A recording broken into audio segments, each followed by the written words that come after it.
வணக்கம். என் வாழ்க்கையில என் கூடவே இருக்கிற யாருக்குமே என்ன சுத்தமா புடிக்க மாட்டேங்குதுங்க. எனக்கு வாழ்க்கையே வெறுத்து போற மாதிரி இருக்கு.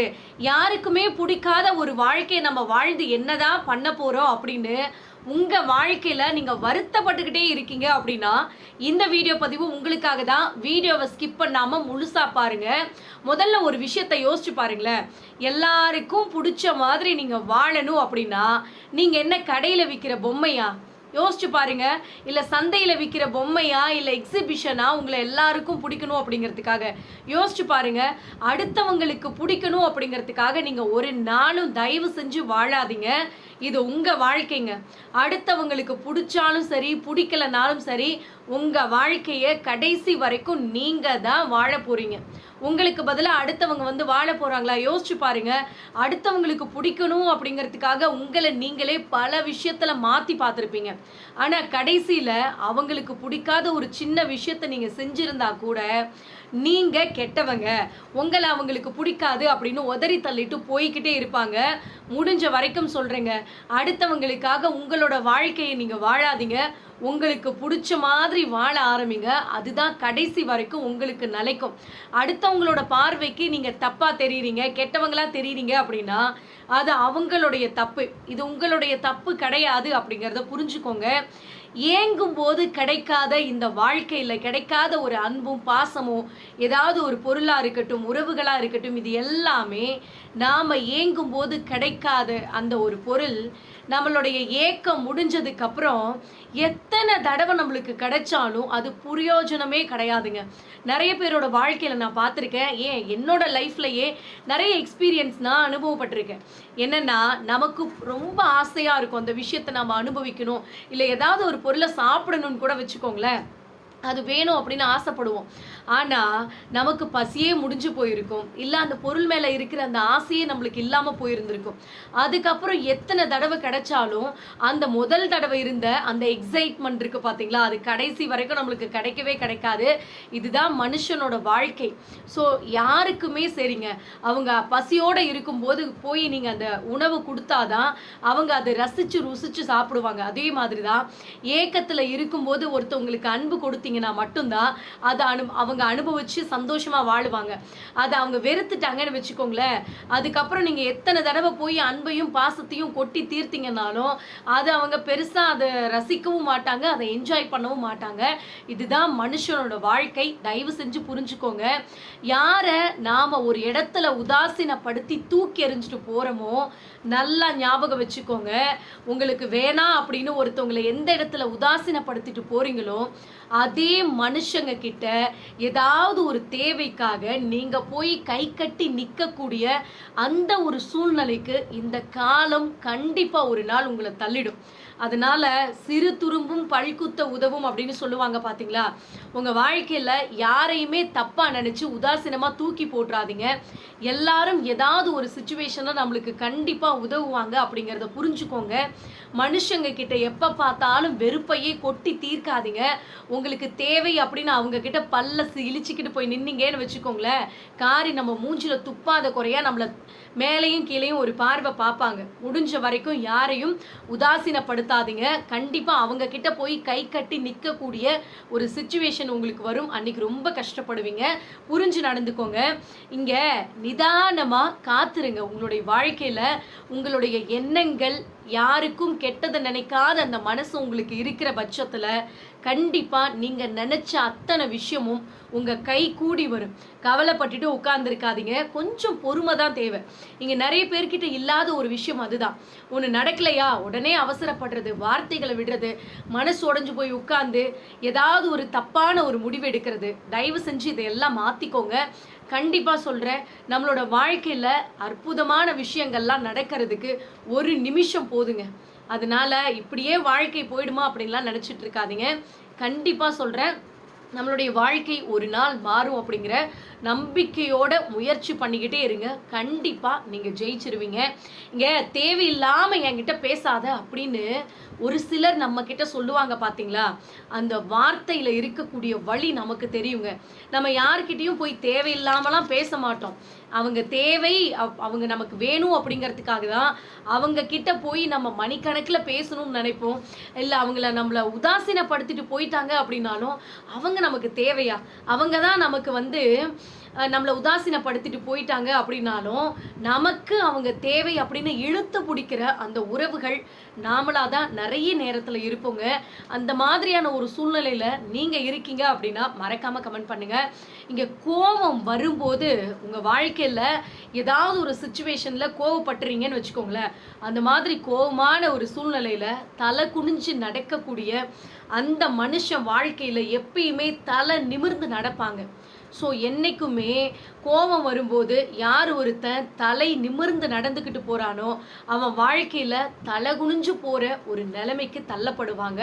முடிஞ்ச வரைக்கும் சொல்ற கோபத்தை குறைச்சிக்கோங்க. இங்க கோபம் குடிய கெடுக்கும் அப்படின்னு சொல்லுவாங்க பாத்தீங்களா?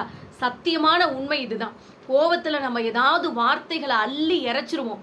இன்னும் சொல்ல போனா புயல் காத்து எப்படி அடிக்குதோ அதே மாதிரி தான் மனுஷனோட வாழ்க்கையில கோபம்.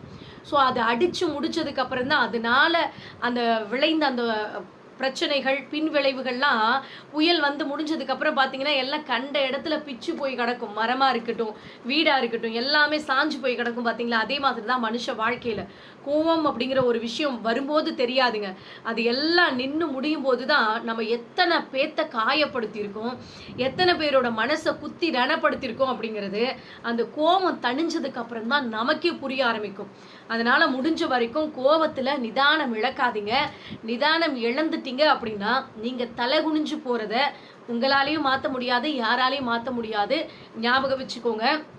ஒரு சிலரால உங்களை பத்தி பேச மட்டும்தாங்க முடியும்.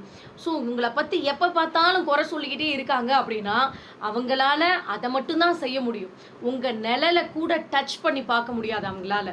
பேசிக்கிட்டே இருக்க வேண்டியதுதான். உங்களை பத்தி அடுத்தவங்க கிட்டையும் அடுத்தவங்களை பத்தி இன்னொருத்தவங்க கிட்டையும் மாறி மாறி புறம் பேசிக்கிட்டே இருக்கிறாங்க பாத்தீங்களா?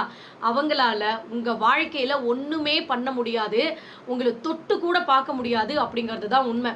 அவங்களால செய்ய முடிஞ்ச அதிகபட்ச ஒரு வேலை அப்படின்னா அது மட்டும் தாங்க. பேசுறவங்க பேசிக்கிட்டே இருக்கட்டும். உங்க வாழ்க்கைய நீங்க சிறப்பா கொண்டு போங்க. அதுதான் உங்களை பத்தி விமர்சனம் பண்றவங்க எல்லாருக்கும் நீங்க கொடுக்கக்கூடிய மிகப்பெரிய பதிலடியா இருக்கும் அப்படின்னு நான் நினைக்கிறேன். இதை பத்தி நீங்க என்ன நினைக்கிறீங்க அப்படின்னும் மறக்காம கமெண்ட் பண்ணுங்க. இங்க கோவத்துல முகத்தை திருப்பிக்கிற கூடிய அந்த உறவு இருப்பாங்க பாத்தீங்களா? அந்த உறவு தான் சமாதானத்துக்காக ஏங்கக்கூடிய ஒரு குழந்தை மாதிரி ஆயிடுவாங்க.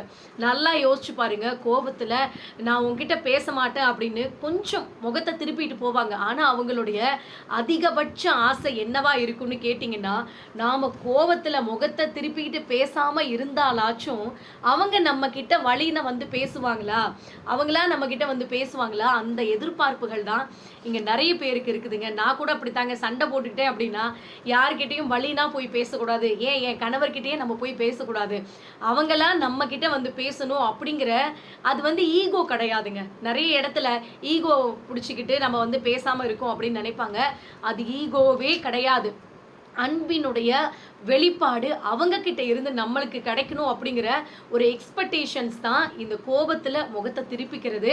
இதை புரிஞ்சுக்கிட்ட உங்களுடைய வாழ்க்கை துணையா இருக்கட்டும், இல்லை யாரா வேணாலும் இருக்கட்டுங்க, உங்களுடைய நண்பரா இருக்கட்டும், இல்லை சொந்தக்காரங்களா இருக்கட்டும், இவங்க எல்லாருமே உரிமையோடு உங்ககிட்ட கோபப்படுறாங்க அப்படின்னா அதை புரிஞ்சுக்கிட்டு அவங்களுடைய மனசை ஆறுதல் படுற மாதிரி 4 வார்த்தை பேசுனீங்கன்னு வச்சுக்கோங்களேன், காலத்துக்கும் அவங்க உங்களுக்கு அடிமையா கிடைப்பாங்க. இதுதான் உண்மைங்க.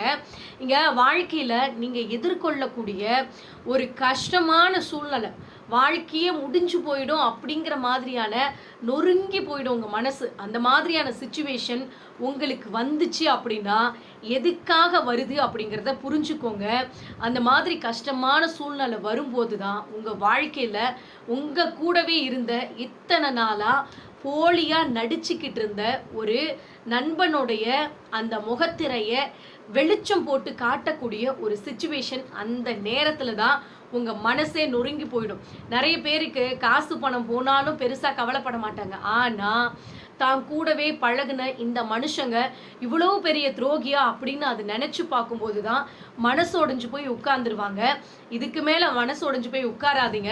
அட்லீஸ்ட் அவங்களுடைய துரோகத்திலையாவது அவங்கள பற்றி முழுசாக தெரிஞ்சுக்கிட்டோமே அப்படின்னு சந்தோஷப்பட்டுக்கிட்டு இதுக்கு மேலே அந்த இடத்துக்கு நம்ம போகக்கூடாது அப்படிங்கிற அந்த ஒரு சென்ஸை வந்து வளர்த்துக்கோங்க. நிறைய பேர் எத்தனை தடவை பட்டாலும் மறுபடியும் நாய் மாதிரி பின்னாலேயே போவாங்க. இதுக்கு மேலேயாவது உங்களுக்குன்னு ஒரு சுயமரியாதையை வளர்த்துக்கோங்க. யாருக்கிட்டையும் வழினா போய் பேசாதீங்க. அப்படி போய் பேசுனீங்க அப்படின்னா கண்டிப்பாக உங்களை உதாசீனப்படுத்துவாங்க. என்னைக்குமே பணக்காரவங்களுடைய வீட்டு வாசப்படியை மிதிச்சிடாதீங்க. ஏன்னா அந்த இடத்துல அவமானம் உங்களுக்காக காத்திருக்குங்க. அழகான உருவத்தை பார்த்து மயக்கப்படாதீங்க. அந்த இடத்துல தலைக்கணம் அதிகமாக காத்திருக்குங்க. வாழ்க்கையில் எதிர்பார்ப்புகளை மட்டும் குறைச்சிக்கோங்களேன்.